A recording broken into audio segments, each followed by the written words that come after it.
Update lang po tayo mga sir sa unit at saka sa scope na available.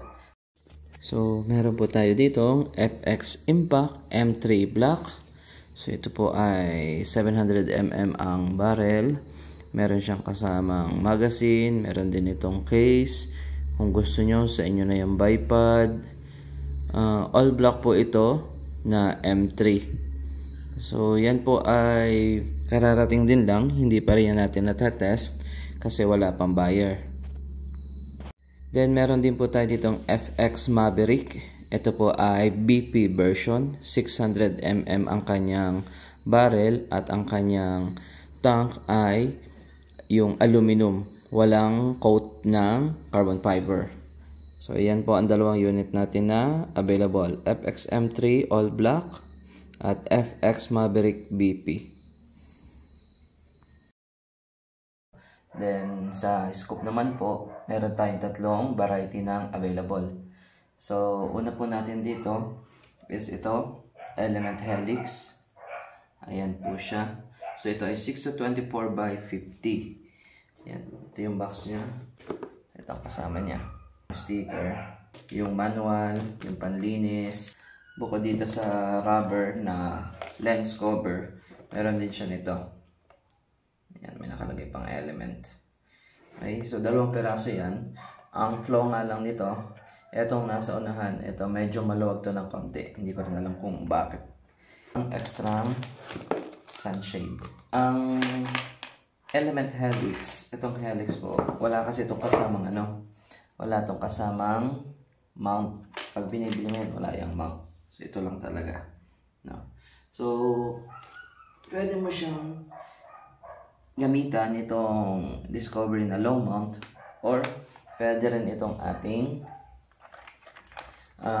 multi-fit mount. So ito ay goods para sa 30, 25.4 at saka sa 34. Ayan.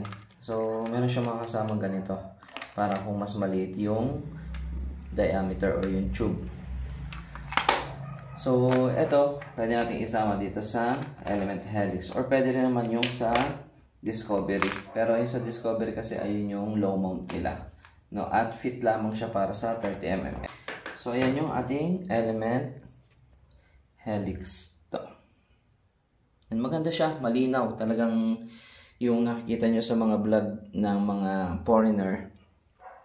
Yan talaga siya. Kinabit lang natin siya dito kay Maverick. Ayan. Then, ang sunod natin na i-feature ay itong scope na to. So, ito yung dumating sa atin. Ayan. So, ito ay HD Gen 2 5-30 by 56. So, may dalawang version itong HD Gen 2. Yung isa, yung nakakabit na dito ang throw level. Tapos ay ang design ng ibabaw niya medyo may curve dito. Ito naman yung mas simple na design. Ayan. So, ayan. Then ito ay zero stop na. Okay. Meron siyang kasamang high mount. No? 34mm. Pwede rin ganitong piliin mo. Kung gusto mo yung multi-purpose kung multi-fit. Sunshade, panlinis, manual, basic information. Yan, EDPRS 5-25 by 56. Gen 2 ito, first focal plane na Z. Z means zero stop. So, ayan siya. Ito yung mga feature niya. Yung may knurling, ganyan. Pero ito rin yung version na walang naka-fix dito na throw level. Ang throw level is yung ganito. Ito yung throw level. Yung kinakabit sa ganito.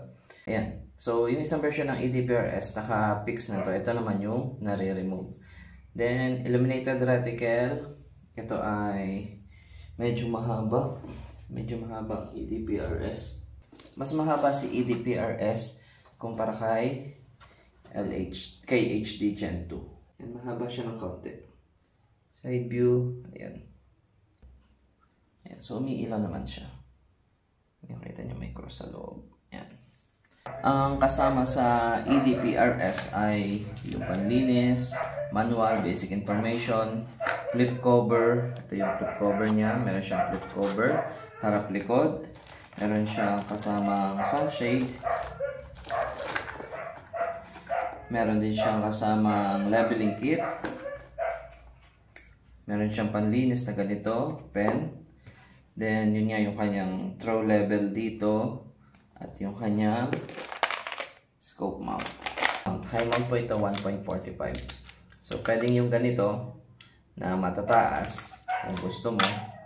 Kung hindi mataas yung rail ng iyong mga unit, pwede mong piliin yung ganito para tumaas yung rail. Pero kapag katulad ng FX na matataas naman yung rail niya, pwede mong piliin yung mga ganito. Now, kung bibili mo naman ito ng ito lang ay 800. No. Ito mga available itong mga scope na to. Yan. So, lahat ito pwede mong pamilian. Meron pa rin po tayong isang RTI Arms Priest 1 na available. Kung interested po kayo, available pa rin po yung isang yan. So, kung interested po, PM lang po kayo.